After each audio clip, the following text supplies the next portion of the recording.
예, 안녕하십니까. 일하는 목사, 언약에 충실한 목사, 황정한 목사입니다. 음, 요즘 계속해서 조금 좀 피곤하죠. 변명입니다. 맞는 좀 많이 피곤하고 일이 많아서 지금 영상을 계속 업로드를 어, 잘 못하고 있습니다. 이사야를 계속 묵상 중이고요. 1에서 12장까지 이제 이사야의 거의 서러운 부분이죠.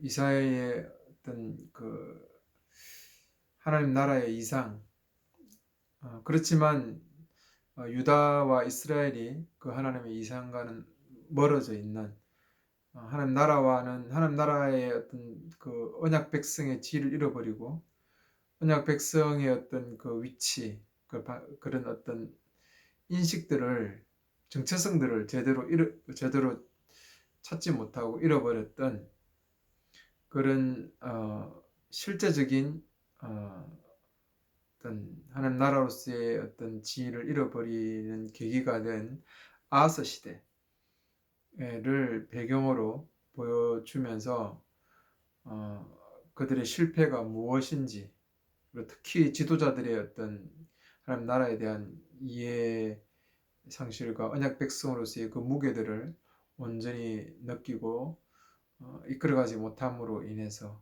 어, 남유다와 그리고 이스라엘이 어떻게 그 언약 백성으로서의 지위를 잃어버리면서 하나님 나라가 아니로서의 어떤 그 정체성을 잃어버리자 하나님의 어떤 심판, 그리고 결국은 임마누엘을 통해서 회복되는 하나님 나라, 그리고 궁극적인 하나님 나라까지 바라보면서 12장에서는 이사야가 성령으로 마무리하고 있습니다.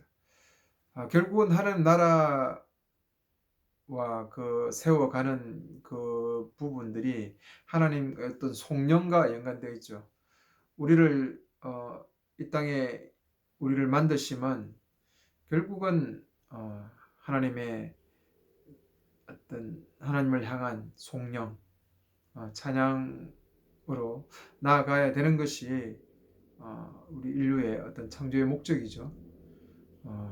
그래서 교회가 결국은 나아가야 될 것이 성령이고, 결국은 로마서에도 만물이 하나님으로 말미암아서 또 하나님께로 돌아가는 그 모든 부분을 이야기하고 있죠. 이제 이런 부분들로서 이사야의 어떤 서론이 마치게 됩니다. 이런 부분을 좀 계속해서 좀 더 좀 나누어 볼 거고요. 오늘은 그런 어떤 영성의 어떤 방향과 목표에 대한 부분들을 잠시 좀 나누고 싶어요. 계속 하나님 나라라는 어떤 결론적인 부분들을 가지고 말씀을 보면 아마 지금 많은 분들이 이 부분에 대한 중요성을 인지하지 못하기 때문에 어떤 신앙적인 부분에서 좀 많이 이해가 힘든 부분들을 좀 만나게 될 겁니다. 제가 적용점도 그때 올바른 적용 좀 하면서 결국은 공동체 안에서의 하나님 말씀, 어떤 그런 부분들이 적용되어야 된다라는 부분을 이야기했는데, 아마 그것의 중요성, 그리고 많은 사람들이 큐티식으로 어떤 개인적인 적용점을 갖다가 그런 식의 적용점, 그런 식의 말씀을 통한 적용점을 갖는 것이 썩 익숙지 않을 거예요. 그래서 아마 잘 이해가 안 될 겁니다. 아마 가슴에 그렇게 꽉 와닿지 않을 거요. 근데 정말 성경을 보면 볼수록 어, 공동체 안에서의 적용이 얼마나 중요한지에 대한 부분들을 제가 좀 많이 발견하고 또 공감하고 있습니다. 그리고 우리의 어떤 개인의 어떤 영성의 방향과 목표가 철저하게 하나님 나라를 세우는 것이 되어야 되고, 그리고 나의 영성과 나의 어떤 신앙의 성장이 하나님 나라를 얼마나 굳건하게 세워가느냐, 그리고 하나님 나라를 온전히 드러내는 부분에서 얼마나 많이 내가 기여하고 또 내가 애쓰고 노력하고 있느냐라는 부분으로 연결돼야 되는 거죠. 그렇지 않고 나의 영성, 그리고 나의 어떤 신앙생활의 어떤 방향과 어떤 그 목표가 그런 하나님 나라를 세우는 것이 아닐 때, 좀 많은 문제점들이 야기되는 것들을 지금 보고 있습니다. 어, 한국만큼 그렇게 뜨겁게 기도하고 기도를 많이 하는 어떤 그런 나라가 없지만, 그럼에도 불구하고 한국 교회가 하나님 나라로서의 어떤 든든한 모습을 갖추어 간다라고는 저는 생각 못 하겠어요. 어, 오히려 더 그런 어떤 개인 영성을 추구하다 보니까 공동체적인 어떤 하나님 나라를 세워가는 것이 깨어져 버리고, 어떤 그 영성 자체가 목적이 되어 버리는 어떤 신앙의 모습들을 너무 많이 발견하게 됩니다. 영적이다라고 하는 것이 어쩌면 정말 깊이 기도하고 기도에 많은 시간을 나타내고 또 성령의 능력을 나타내고 성령의 행하심을 드러내는 것으로 어쩌면 우리의 영성의 목표와 방향이 되어가고, 내가 더 거룩하고 깨끗해져서 하나님과 깊이 교제하고 하나님의 큰 이상을 어떤 경험하고 체험하는 부분으로 우리의 영성의 방향성이 가고 있다는 생각이 듭니다. 그러면 결론적으로 공동체는 굳건하게 하나님 나라를 세워져 가는 것이 아니라 오히려 어떤 영성의 대가, 개인적인 대가들 중심으로 흘러가게 되고, 그리고 그런 사람들을 연결되어 가면서 결국은 신앙이 신비주의 쪽으로 흘러가 버리는, 그래서 어쩌면 어떤 영성의 대가들이 결국은 나중에 어떤 성적으로 무너지고, 그리고 돈으로 무너져가고 명예로 무너져가는 모습들을 좀 바라보면서, 저는 한국 교회 안에서 어떤 대교회들의 그 목사들이 하는 어떤 작태들, 행위들 보면, 야, 정말 이 한국 교회가 가지고 있는 영성의 어떤 이 방향이란 것들이 참 무섭고 문제가 심각하구나. 그리고 수많은 어떤 성도들을 어떤 세속의 어떤 행복, 세속적인 어떤 그 영광을 어떤 신앙이라는 그 무늬로 입혀서 성도들에게 나누어 주는 거죠. 그런 모습들을 좀 바라보면서 이게 개인 신앙, 개인 영성 자체가 목적이 되는 것은 정말 위험하다라는 생각들을 정말 지울 수가 없습니다. 정말 깊이 기도하고 성령으로 교제하는 분들 속에서 그들의 속한 공동체가 많이 분열하는 것들을 저는 많이 봤어요.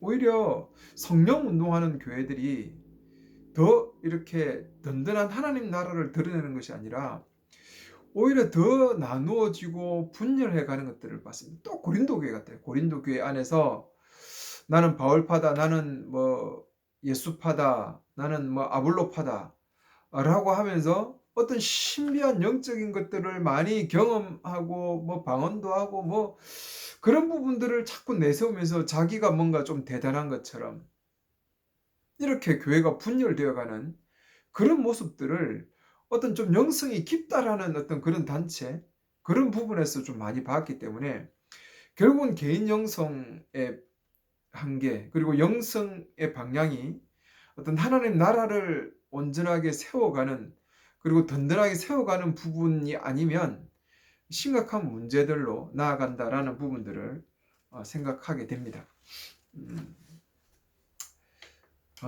정말 어떤 우리의 기도를 하면서, 제가 기도 삼 달았지만 기도의 내용이라든지 어떤 기도를 몇 시간 하고 기도를 통해서 신비한 능력을 경험하고, 이게 기도의 목표가 아니에요. 방향이 아니에요.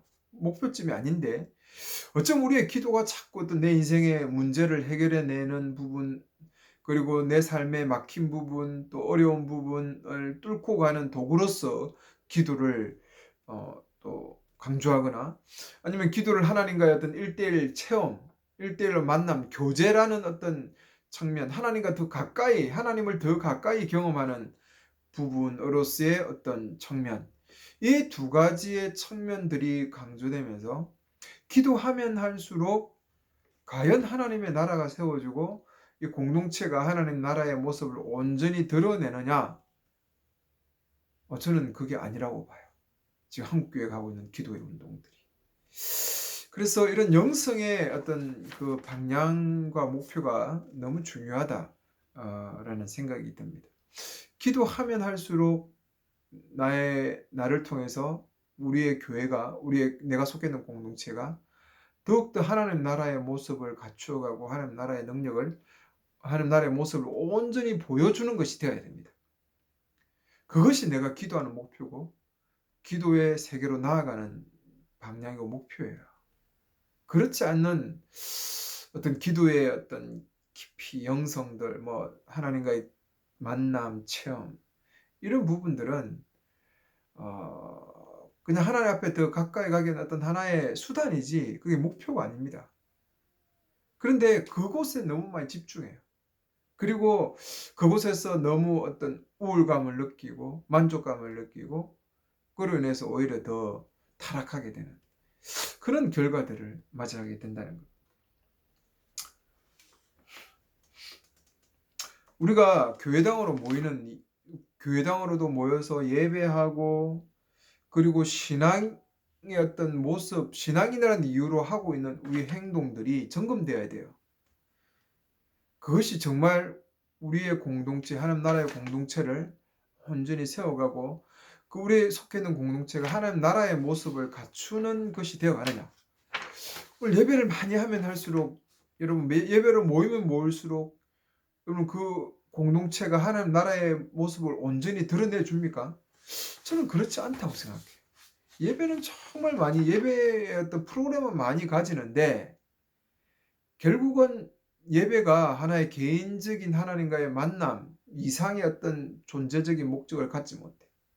그 예배는 결국은 우리가 예배로 모이는 부분은 결국은 성찬신과 연관되어서 그것이 하나의 공동체적으로 한 몸이라는 것들을 인식하고 예수 그리스도의 장성한 분량까지 자락하는 목표점으로 가는 것이 예배로 모이는 것인데, 모이는 예배에 대한 것인데, 그것이 아니라 그냥 예배가 하나의 프로그램이고 신앙이라는 하나의 프로그램이 만들어져 있는 거예요.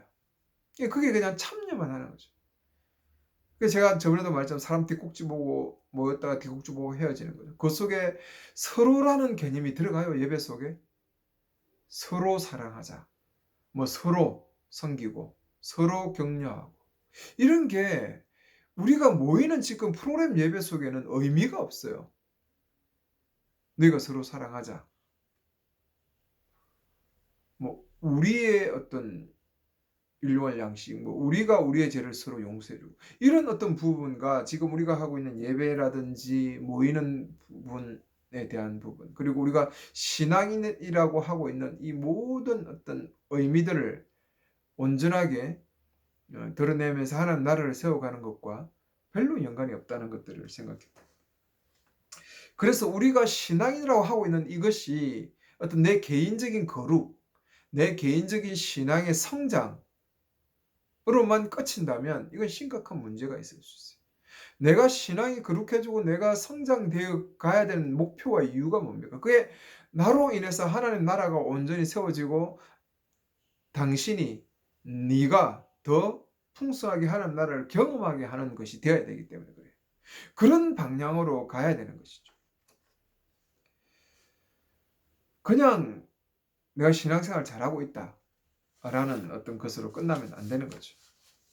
내가 거룩해지려고 하는 목표, 내가 거룩이라는 것들, 성경이 말하는 거룩과는 또 지금 우리가 말하는 거룩은 좀 다르지만, 우리가 말하는 거룩이라도 그렇게 거룩해지려고 하는 목표가 그게 뭐냐는 거죠, 그게. 왜 내가 거룩해지려고, 내가 하나님과 더 가까이 가려고, 하나님을 더 만나고, 하나님을 더 풍성히 경험하려고 하는 것입니까? 그것으로 끝나버리면 안 된다는 거죠. 그걸 통해서 내가 하나님 나라를 더 온전히 세워가고 당신을 더 섬기고 당신을 더 하나님 나라의 풍성한 은혜를 누리게 하는 그 방향으로 가기 위한 것이죠. 오히려 내가 거룩해지는 그 자체가 하나님을 뜨겁게 경험하는 그 자체가 목표가 되면 안 되는 거죠.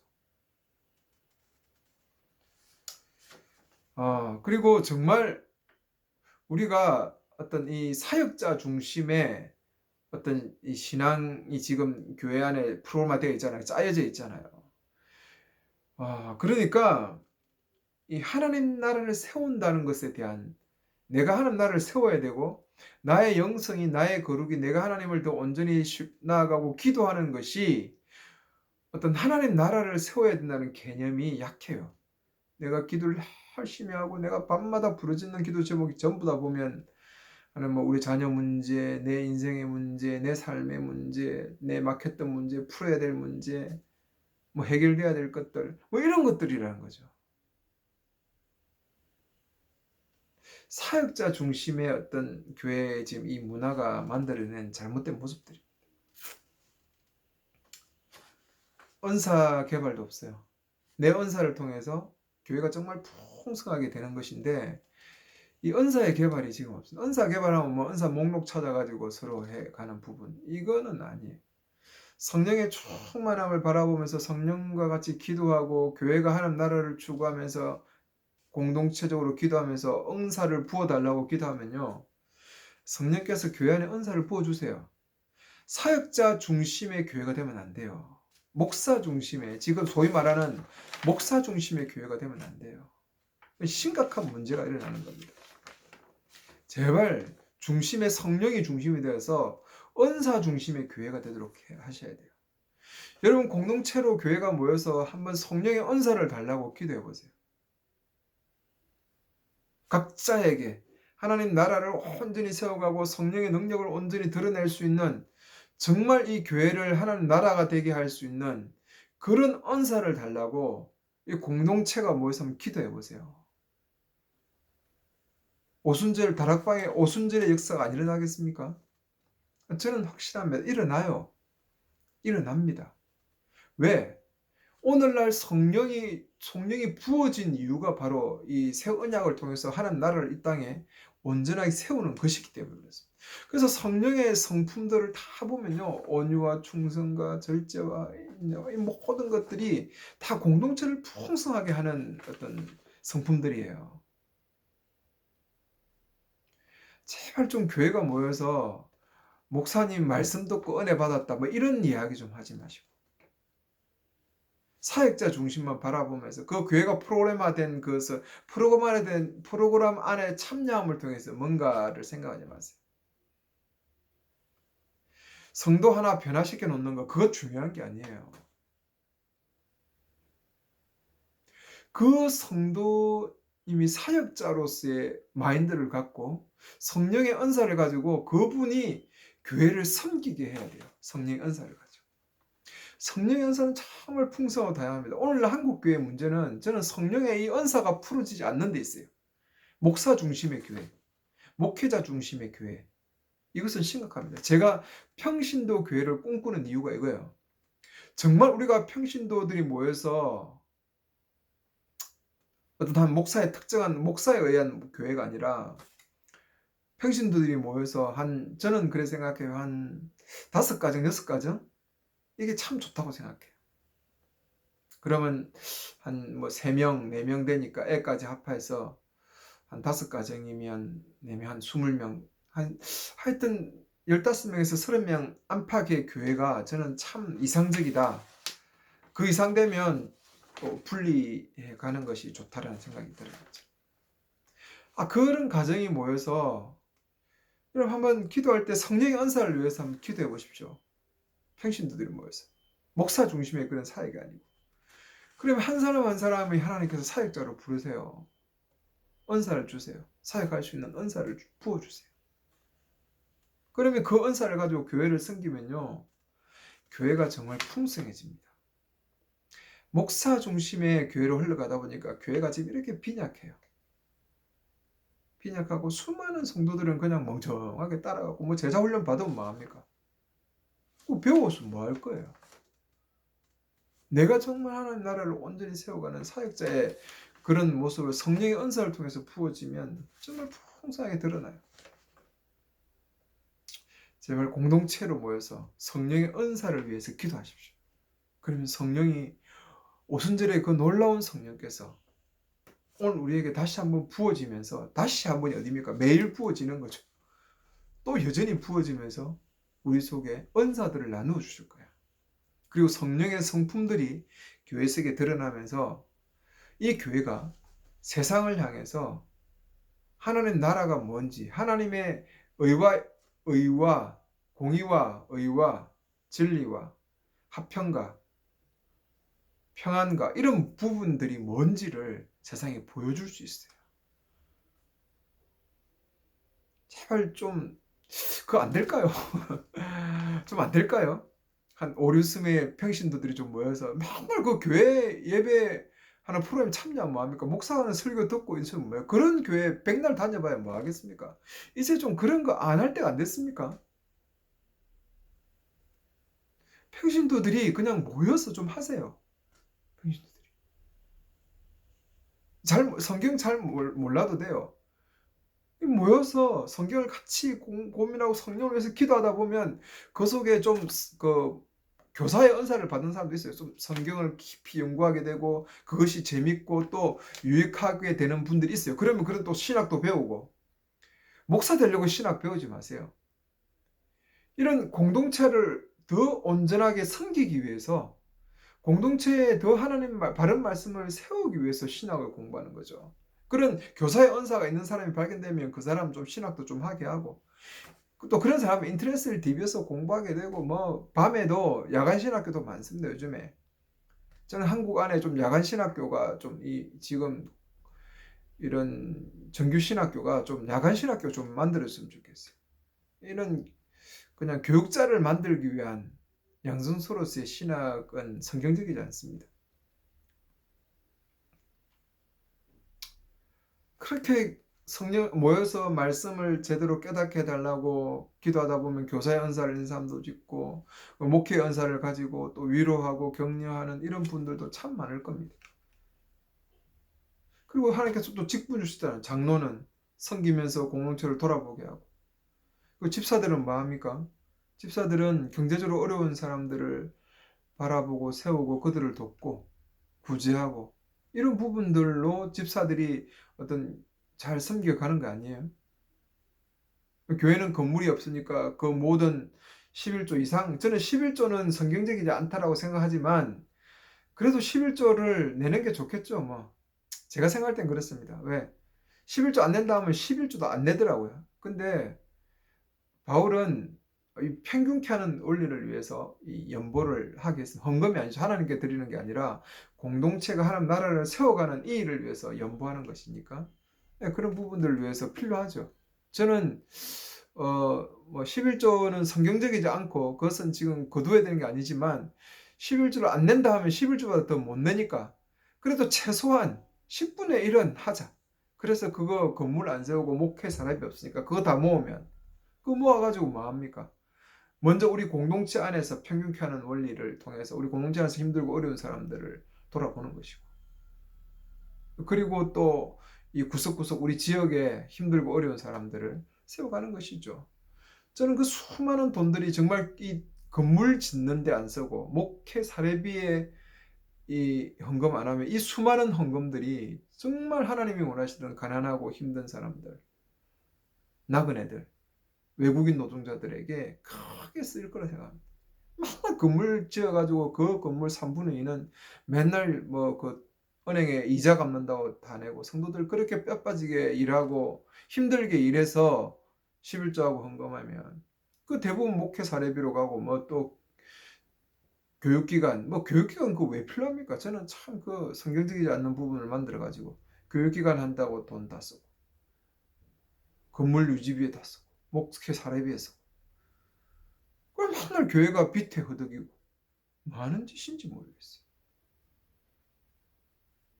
정말 저는 한 5가정, 6가정이 모여서 그런 정말 실한 교회를 만들어서 11조 이상의 돈을 내면서 그걸 가지고 지역에 힘들고 어려운 사람들, 나그네와 외국인들을 바라보고 그리고 지역 우리 공동체 안에서의 평균케 하는 원리들을 위해서 간다면 저는 그것이 참 큰 정말 교회로서의 하나님 나라를 온전히 드러내는 교회로서 현장의 교회로서의 엄청난 파괴 효과가 있을 것이다.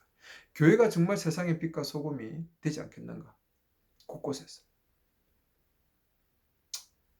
제 소망이고, 저는 교회 성령 하나님께서 성경을 통해서 소망하시는 부분이 이것이라고 저는 확신합니다. 지금은 아마 이 메시지가 그렇게 사람들에게 다가가지는 않을 것 같아요. 그런데 정말 성경을 통해서 눈이 열린 사람들은 정말 이 메시지가 아마 제대로 이해될 것입니다. 저는 정말 성령이 귀 있는 자가 들을지어다 라고 했던 그 의미가 뭔지가 좀 가슴에 와닿아요. 귀 있는 자는 들을지어다. 귀가 있는데 또 들으라니. 다 들리는데. 여러분, 그 이사야 시대에 이사야가 받은 사명이 뭡니까? 제발 좀 못 듣게 해라. 이해되지 못하게 하라고 하는 메시지 아닙니까? 메시지를 던졌는데 이해가 안 돼. 오히려 더 반감이 생겨. 그게 이사야가 전한 메시지예요. 그러니까 이사야가 결국은 그렇게 순교당하는 거죠. 순교 맞죠?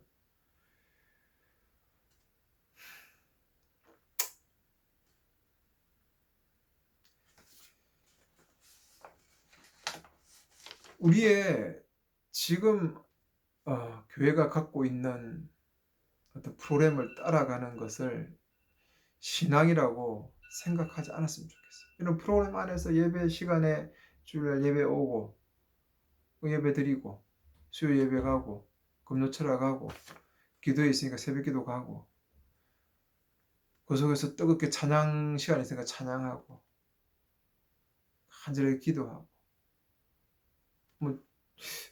좀 신앙 있는 사람은 집에 와서 큐티도 하고 성경도 읽고, 신앙 없는 사람은 소위 말하는 신앙이 없는 사람들은 뭐 성경책도 보도 안 하죠. 또 정말 좀 더 뜨거운 사람은 기도도 하고 뭐 어떤 전도도 하고 뭐 이래 하겠죠. 그런 교회 프로그램을 따라가는 것을 신앙이라고 제발 좀 착각 안 했으면 좋겠어요. 그거는 신앙이 아닙니다. 그거는. 우리의 신앙의 방향과 목표는 철저하게 하나님 나라를 세워가는 것이에요. 우리 공동체가.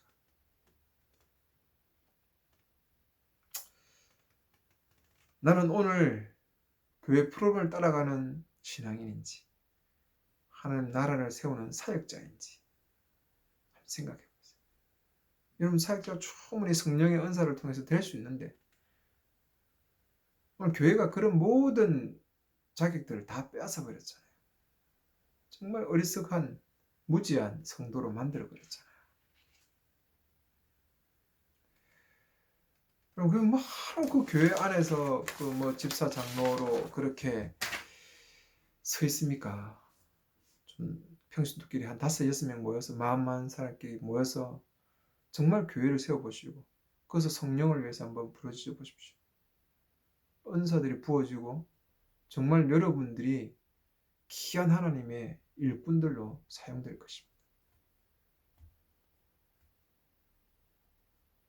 제발 좀 탈출하십시오. 수동적인 신앙에서, 교회 안에서 프로그램 따라가는 신앙에서 정말 좀 탈출하십시오. 그리고 평신도끼리 모여보십시오. 그리고 성령의 은사를 위해서 기도해 보십시오. 그 속에서 교사의 은사도 나오고 능력자도 나오고 방언, 예언 다 나옵니다. 성령이 나눠주게 돼 있어요. 그게 로마서에서도 말하는 것이고 그게 하나님의 교회를 세워가는 하나님의 방법인데요. 아니 그 방법이 안 되면 그건 성경이 틀린 거죠. 여러분, 시도도 안 하고 기도를 안 하기 때문에. 맞다고 맨날 교회 목사 있는 데 가가지고 그럼 교회 건물 있는 데 가서 예배 그 프로그램 따라서 살아가는 그런 신앙이 되려고 합니까? 뭐가 두렵습니까? 성경 계시를 온전하게 모르니까 두려운 거예요. 많은 사람들이 그 길을 간다고, 다수가 그 길을 간다고 그게 진리가 아니에요. 제가 늘 강조하지만 하나님의 말씀은 4분의 3이 거부하고 4분의 1만 100배, 60배, 30배의 열매를 맺습니다. 그리고 좁은 길을 가라 했죠. 넓은 길은 찾는 사람이 많고 그리로 가는 사람이 많다고 했어요. 좁은 길은 좁고 험해서 가는 사람이 적어요. 아니 뭐 하려고 그렇게 그 교회 가 가지고 앉아 있어요. 그리고 성령의 은사를 위해서 기도하고 여러분 5-50 명 50 가정이 모여서 기도하면 그 속에 은사가 부어져서 더 풍성하게 하나님을 섬길 수 있는 기회가 되고 여러분의 어떤 신앙의 체험이라든지 그 신앙의 어떤 신비한 은혜들이 더 많이 누려질 건데 겁먹지 마시고 성경을 하나님의 계시를 믿으세요. 저는 성경을 믿는 거지 다른 목사들이 그런 이야기했고 많은 사람들이 그 길을 가기 때문에 간다. 그것은 옳지 않습니다. 성경을 정말 배워 보십시오. 기도하면서 하나님 성령 깨닫게 해달라고 성경을 좀 더 제대로 깨닫게 해달라고 기도하면서 배워 보시라니까요. 너무 기도만 하고 있고 뭐 이러면 또 이상한 쪽으로 빠집니다. 요즘 얼마나 인터넷도 많고 좋은 교재들이 도들이 많습니까? 말씀이 확실한 사람은 흔들리지 않아요. 말씀이 확실하면 두려움이 없습니다. 말씀이 확실하지 않으니까 맨날 내가 천국 가나 안 가나 그게 문제고, 응? 내 인생에 지금 뭐 문제가 풀리나 안 풀리나. 여러분 인생이란 것은요 문제가 풀릴 수도 있고 안 풀릴 수도 있습니다. 인생은 잘 될 때가 안 될 때가 있어요. 경제적으로 잘 될 때도 있고 못할 때도 있습니다. 부유할 때도 있고 부유하지 않을 때도 있어요. 그게 인생이지 않습니까? 그걸 자꾸 뭘 기도하면서 풀어가려고 하고 긍정적으로 가려고 하고 열심히 살면 됩니다. 최선을 다해서 돈 벌이면 되고 뭐 자본주의에서 또 머리를 써서 뭐 주식을 하든 주식도 나쁜 게 아니죠. 뭐 주식을 투기처럼 하니까 문제지. 그 주식을 통해서 어떤 그 기업을 윤택하게 해가는 부분, 기업의 동반자로서 걸어가는 어떤 그런 부분으로 간다면 주식도 뭐 이 자본주의 안에서 상당히 좋은 제도 중에 하나죠. 어쨌든 뭐 돈도 열심히 벌을 수 있고 최선을 다해서 살다 보면 인생에 잘 될 때도 있고 안 될 때도 있습니다. 공동체와 같이 가면서 같이 위로하고 격려해 가면 돼요. 근데 맨날 기도하면서 울고 짜고 위로받기를 원하고 예배하면서 울고 짜고 근데 개인적으로 자꾸 그런 부분을 해결하려고 하는 그건 성경적이지도 않습니다. 하나님의 말씀대로 살면 교회는 풍성해져요. 정말 여러분 담대하게 결단하셔서 그렇게 한 5명 모여서 한번 기도해보고 성령의 은사를 위해서 모을 때마다 기도해보고 성경을 좀 더 바르게 깨달고 기도해보고 고민하면서 그렇게 걸어가 보십시오. 풍성한 교회가 만들어질 것입니다. 그 속에 어마어마한 변화와 역사가 일어날 것입니다. 기대합니다.